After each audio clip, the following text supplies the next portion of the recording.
Hi friends, welcome to our channel my tubal exam.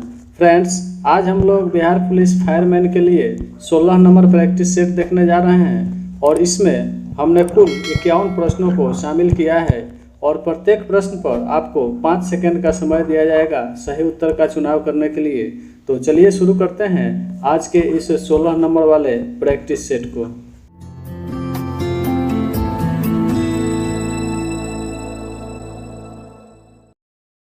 हमारा पहला सवाल है, इनमें से किसको जापान का मैनचेस्टर कहा जाता है?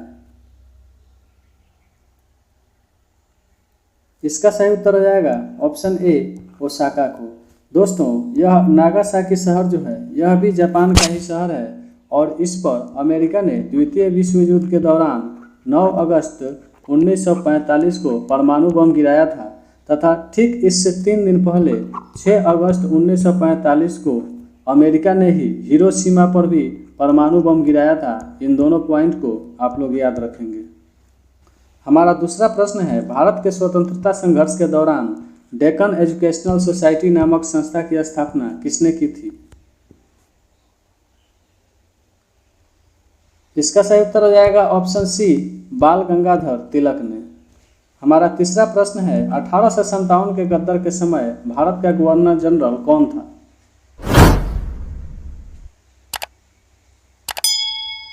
इसका सही उत्तर हो जाएगा ऑप्शन ए, उस समय भारत के गवर्नर जनरल लॉर्ड कैनिंग थे।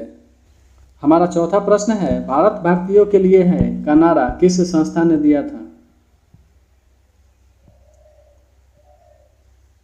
इसका सही उत्तर हो जाएगा ऑप्शन बी, आर्य समाज ने। और दोस्तों, इस आर्य समाज के संस्थापक थे स्वामी दयानंद सरस्वती। इसे भी आप लोग याद रखेंगे। और यह जो ब्रह्मा समाज दिया हुआ है, तो ब्रह्मा समाज को राजा राम मोहन राय ने स्थापित किया था और इसकी स्थापना इन्होंने वर्ष 1828 में की थी। विंध्याचल और सतपुड़ा पहाड़ियों के बीच से होकर बहने वाली नदी है। आपको बताना है कि इनमें से कौन वह नदी है। इसका सही उत्तर हो जाएगा ऑप्शन ए, वह नदी नर्मदा नदी है जो विंध्याचल और सतपुड़ा की पहाड़ियों के बीच से होकर बहती है। और दोस्तों, इस नर्मदा नदी के साथ साथ एक और नदी है जिसको हम लोग ताप्ती नदी कहते हैं। इन दोनों नदियों से सम्मिलित एक दो प्रश्न और बनते हैं कि भारत की वह दो नदियां कौन सी है जो पूरब से पश्चिम की ओर प्रवाहित होती हैं। तो इन दोनों के नाम आप लोग याद रखेंगे। एक और प्रश्न बनता है कि वह दो नदियां कौन सी है जो डेल्टा के बजाय एस्चुअरी का निर्माण करती है। तो वह नदियां भी ताप्ती और नर्मदा है। एक और पॉइंट आप लोग याद रखेंगे कि ये दोनों नदियां अरब सागर में जाकर गिरती है। यह भी पूछा जाता है कभी कभी, अरेबियन सी में यानी अरब सागर में। इन्वेस्टर प्रोटेक्शन फंड किस संस्था ने स्थापित किया है? इसका सही उत्तर हो जाएगा ऑप्शन सी, यह सेबी के द्वारा स्थापित किया गया है। पिछले बार के एसआई के पीटी में पूछा गया सवाल था कि इस सेबी का मुख्यालय कहाँ है, हेडक्वार्टर कहाँ है। तो आप लोग याद रखेंगे, इसका हेडक्वार्टर यानी मुख्यालय मुंबई में स्थित है। कुंडापुर एवं करवार कक्ष वनस्पति स्थान कहाँ स्थित है?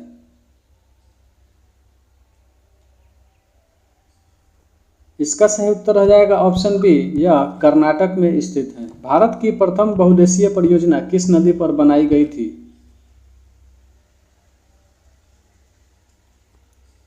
इसका सही उत्तर हो जाएगा ऑप्शन सी, यह दामोदर नदी पर बनाई गई थी और इस परियोजना का नाम था दामोदर घाटी परियोजना। भारत में प्रथम स्थापित परमाणु संयंत्र यानी एटॉमिक प्लांट कौन सा है?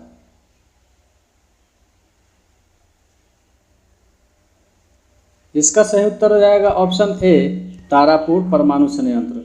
दोस्तों, यह कुडनकुलम परमाणु संयंत्र जो है यह तमिलनाडु में स्थित है तथा यह कैगा परमाणु संयंत्र जो है वह कर्नाटक में स्थित है। यूनाइटेड किंगडम में शामिल हैं। आपको बताना है कि यूके में इनमें से कौन कौन से देश शामिल हैं। तो दोस्तों, यूके में इंग्लैंड, उत्तरी आयरलैंड तथा वेल्स शामिल हैं। और इस तरह देखा जाए तो ये ऑप्शन ए और बी दोनों शामिल हैं। अतः हमारा सही उत्तर ऑप्शन डी होगा। ए और बी दोनों। आगरा शहर को किसने बसाया? इसका सही उत्तर हो जाएगा ऑप्शन ए सिकंदर लोदी। दोस्तों, इस सिकंदर लोदी ने वर्ष 1504 में आगरा शहर की स्थापना की थी तथा वर्ष 1506 में इन्होंने आगरा को अपनी राजधानी घोषित किया था। यह सिकंदर लोदी वंश के शासक थे तथा एक प्रश्न इनके बारे में बहुत अधिक पूछा जाता है कि गुलरुखी नाम के शीर्षक से कविताएं कौन लिखा करता था। तो दोस्तों, वह सिकंदर लोदी ही थे जो गुलरुखी नामक शीर्षक से फारसी में कविताएं लिखा करते थे।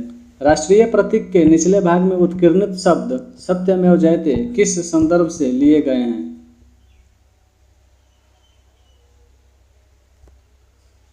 इसका सही उत्तर हो जाएगा ऑप्शन सी मुंडकोपनिषद से लिए गए हैं। अशोक के शिलालेखों की लिपि क्या है?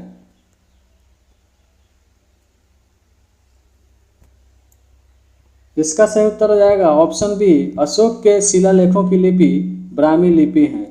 और दोस्तों, एक प्रश्न यहाँ से और पूछा जाता है कि अशोक के शिलालेखों को सर्वप्रथम किसने पढ़ा था या किसने डिकोडिंग किया था?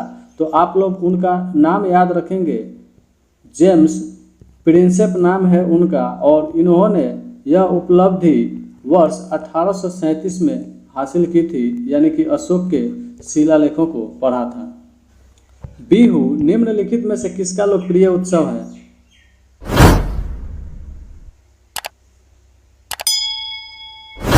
इसका सही उत्तर हो जाएगा ऑप्शन ए यह असम का एक लोकप्रिय उत्सव है तथा यह फसलों से संबंधित त्यौहार होता है। विवेकानंद रॉक मेमोरियल कहाँ स्थित है?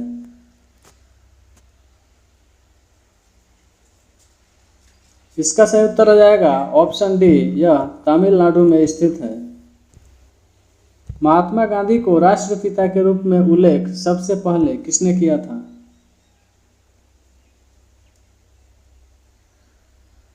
तो दोस्तों, महात्मा गांधी को सर्वप्रथम राष्ट्रपिता कहकर उल्लेखित करने वाले व्यक्ति हैं सुभाष चंद्र बोस। हमारा 17 नंबर प्रश्न है, प्रथम गोलमेज सम्मेलन कहाँ हुआ था?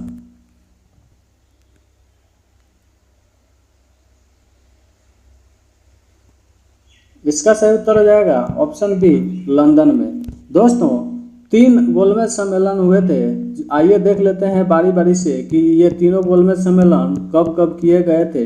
तो पहला गोलमेज सम्मेलन वर्ष 1930 में हुआ था, दूसरा गोलमेज सम्मेलन वर्ष 1931 में हुआ था और तीसरा गोलमेज सम्मेलन वर्ष 1932 में हुआ था।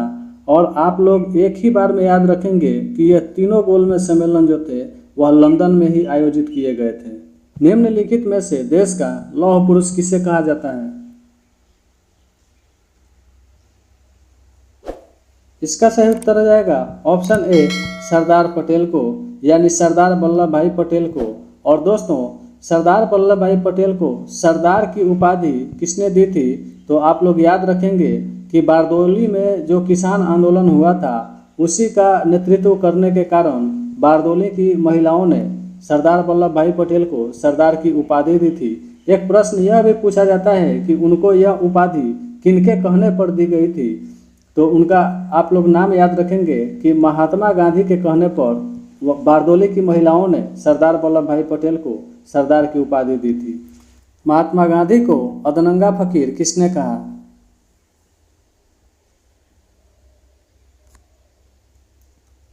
इसका सही उत्तर हो जाएगा ऑप्शन सी चर्चिल ने, और इनका पूरा नाम है विंस्टन चर्चिल।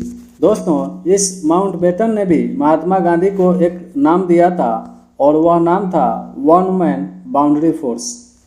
हमारा 20 नंबर प्रश्न है, महात्मा गांधी निम्नलिखित में से किनसे अधिक प्रभावित थे?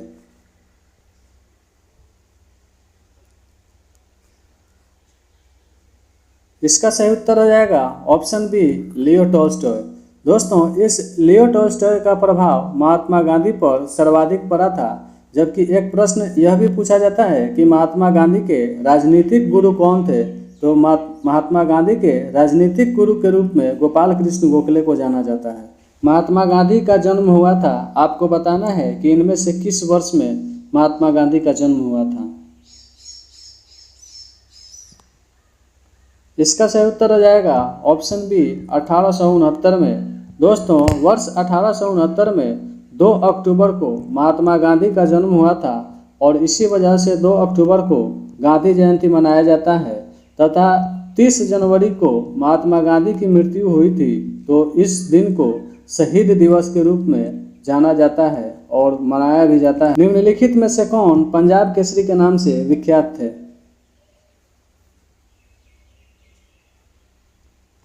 इसका सही उत्तर हो जाएगा ऑप्शन डी, पंजाब केसरी लाला लाजपत राय को कहा जाता है। निम्नलिखित में से कौन सी गंगा की सहायक नदी नहीं है?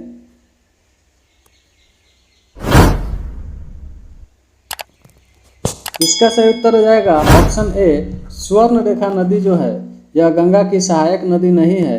बाकी के ये तीनों सोन, गंडक और कोसी यह गंगा की सहायक नदियां हैं। किस राज्य की सीमा चीन से जुड़ी हुई है?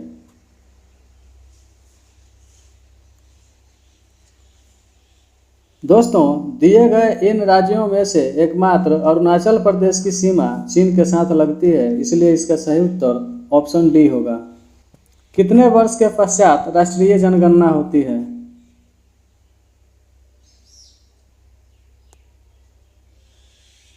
इसका सही उत्तर हो जाएगा ऑप्शन ए, 10 वर्ष के पश्चात। दोस्तों भारत में सर्वप्रथम जनगणना लॉर्ड मेयो के समय में वर्ष 1872 में हुई थी तथा वर्ष 1881 में नियमित जनगणना की शुरुआत की गई थी और इस समय भारत के वायसराय थे लॉर्ड रिपन। काजीरंगा राष्ट्रीय पार्क है, आपको बताना है कि किस राज्य में है। तो दोस्तों काजीरंगा राष्ट्रीय पार्क असम में स्थित है। ऑप्शन सी हमारा सही उत्तर होगा। ऑपरेशन फ्लड से कौन संबंधित है?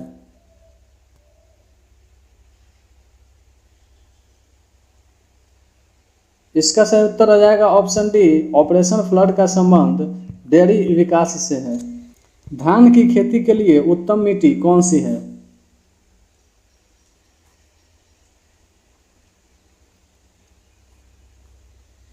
इसका सही उत्तर हो जाएगा ऑप्शन सी, दोमट मिट्टी जो है यह धान की खेती के लिए उन्नत मिट्टी मानी जाती है।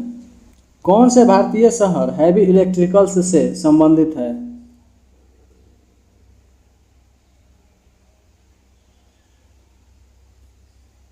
इसका सही उत्तर हो जाएगा ऑप्शन सी, यह भोपाल है तथा भोपाल जो है वह मध्य प्रदेश की राजधानी है। भारत में हरित क्रांति का श्रेय जिस सुविख्यात कृषि औद्योगिकी विज्ञ को जाता है उसका नाम है?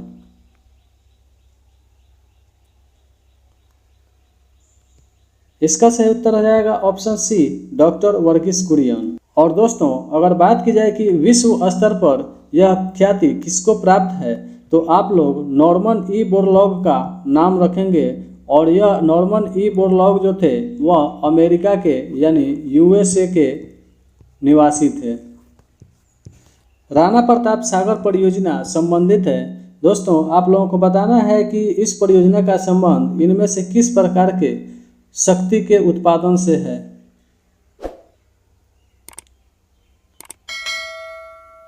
इसका सही उत्तर हो जाएगा ऑप्शन डी, जल विद्युत शक्ति के उत्पादन से संबंध है। पृथ्वी और सूर्य के बीच अधिकतम दूरी किस तिथि को होती है?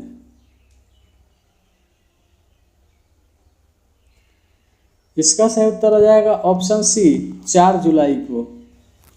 गायत्री मंत्र किस वेद से ग्रहित किया गया है? ग्रहित किया गया है मतलब कि लिया गया है।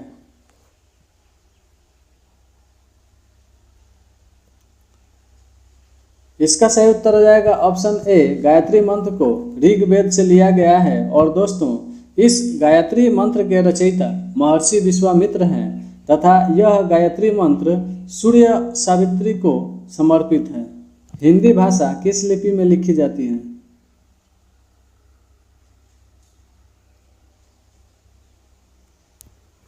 इसका सही उत्तर हो जाएगा ऑप्शन सी, हिंदी भाषा देवनागरी लिपि में लिखी जाती है। सर्वप्रथम ब्राह्मी लिपि को किसने स्पष्ट किया?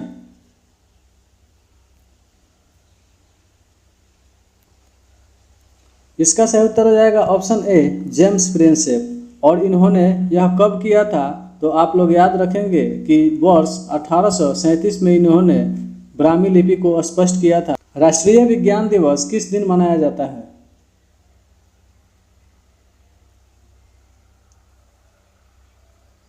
इसका सही उत्तर हो जाएगा ऑप्शन सी 28 फरवरी को।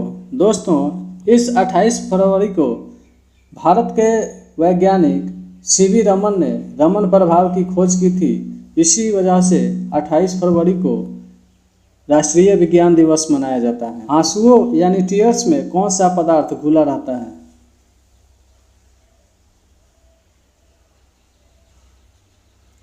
इसका सही उत्तर हो जाएगा ऑप्शन ए, उसमें सामान्य नमक घुले रहते हैं। हमारा 38 नंबर प्रश्न दिया हुआ है, लोहे पर जंग यानी रस्ट लगती है। आपको बताना है कि किन कारणों से लगती है। ये जो 4 ऑप्शन दिए गए हैं, आइए देखते हैं इन 4 ऑप्शंस को बारी बारी से। पहला दिया हुआ है फेरिक ऑक्साइड से, तो यह बिल्कुल सही है। लोहे पर जंग फेरिक ऑक्साइड के कारण लगती है। दूसरा दिया हुआ है जल योजित फेरस तथा फेरिक ऑक्साइड से, तो यह ऑप्शन भी बिल्कुल सही है। और तीसरा दिया हुआ है क्षारकीय फेरस एवं फेरिक कार्बोनेट से, तो यह ऑप्शन भी बिल्कुल सही है। इन तीनों के कारण ही लोहे पर जंग लगती है, इसलिए इसका सही उत्तर ऑप्शन डी होगा, उपर्युक्त सभी के कारण। इंसुलिन की खोज की थी। आपको बताना है कि इंसुलिन की खोज इनमें से किसने की थी?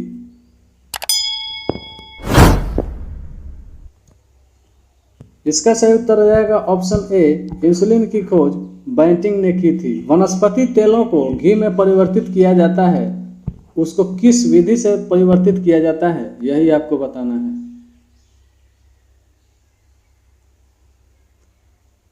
इसका सही उत्तर हो जाएगा ऑप्शन बी, हाइड्रोजनीकरण के द्वारा वनस्पति तेलों को घी में परिवर्तित किया जाता है। निम्नलिखित में से कौन सी एक मिश्र धातु है?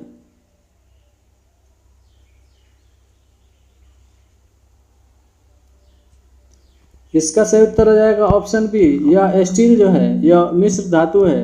बाकी के ये जो 3 हैं, जस्ता, सीसा और एल्युमिनियम, ये सभी एकल धातुएं हैं, यानी इनमें किसी भी प्रकार की मिश्रण नहीं करके बनाई जाती है।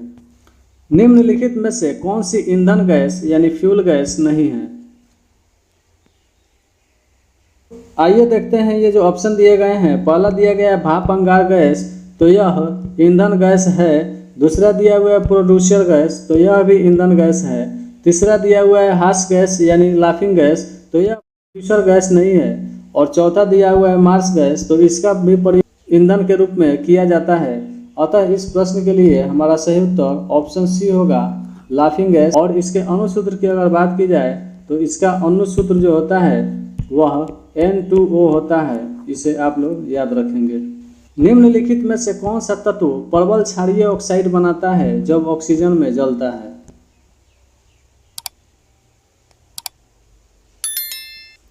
इसका सही उत्तर हो जाएगा ऑप्शन बी, वह तत्व सोडियम है।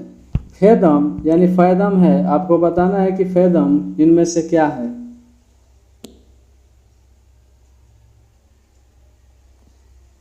इसका सही उत्तर हो जाएगा ऑप्शन डी, यह एक माप है यानी मेजर है। रिक्टर स्केल किसके नापने में प्रयोग होता है?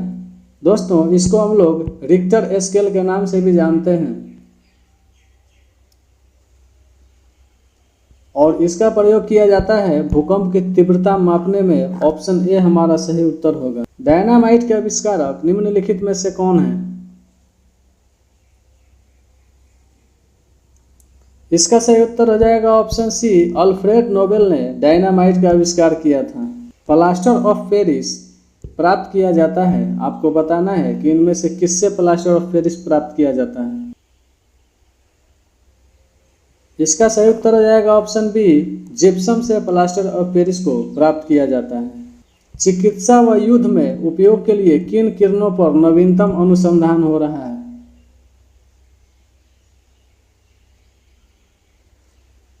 इसका सही उत्तर हो जाएगा ऑप्शन बी, लेजर किरणों पर यह नवीनतम अनुसंधान किया जा रहा है। राडार में किस प्रकार की तरंगें होती है, यानी राडार किस प्रकार की तरंगों को छोड़ता है या भेजता है, यही आपको बताना है। इसका सही उत्तर हो जाएगा ऑप्शन बी, राडार विद्युत चुंबकीय तरंगें छोड़ता है। आकाश के नीले दिखाई देने का मुख्य कारण है, आपको बताना है कि इनमें से कौन सा मुख्य कारण है जिसके वजह से आकाश नीला दिखाई देता है।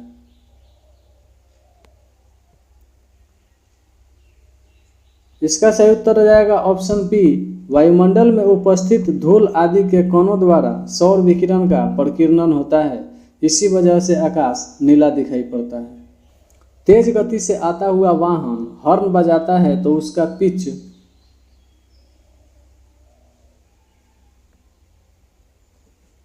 अधिक सुनाई देता है। ऑप्शन बी हमारा सही उत्तर है इस प्रश्न के लिए। तो दोस्तों, यह था बिहार पुलिस फायरमैन के लिए 51 अति महत्वपूर्ण प्रश्नों का एक सेट। यदि यह वीडियो आपको अच्छा लगा हो तो आप वीडियो को प्लीज़ लाइक ज़रूर कर दीजिएगा, और यदि आप चैनल पर नए आए हैं तो आप हमारे चैनल को सब्सक्राइब ज़रूर कर लीजिएगा, और जितना ज़्यादा से ज़्यादा हो सके उतना इस वीडियो को अपने दोस्तों के पास शेयर भी ज़रूर कर दीजिएगा। वीडियो से संबंधित या किसी अन्य प्रकार के सुझाव देने हेतु आप कमेंट बॉक्स में लिख सकते हैं, और हम आपके कमेंट को नियमित रूप से पढ़ते हैं और उस पर अपना रिएक्शन भी देते हैं। तो मिलते हैं दोस्तों बिहार पुलिस फायरमैन के अगले प्रैक्टिस सेट यानी प्रैक्टिस सेट नंबर 17 में। तब तक के लिए धन्यवाद।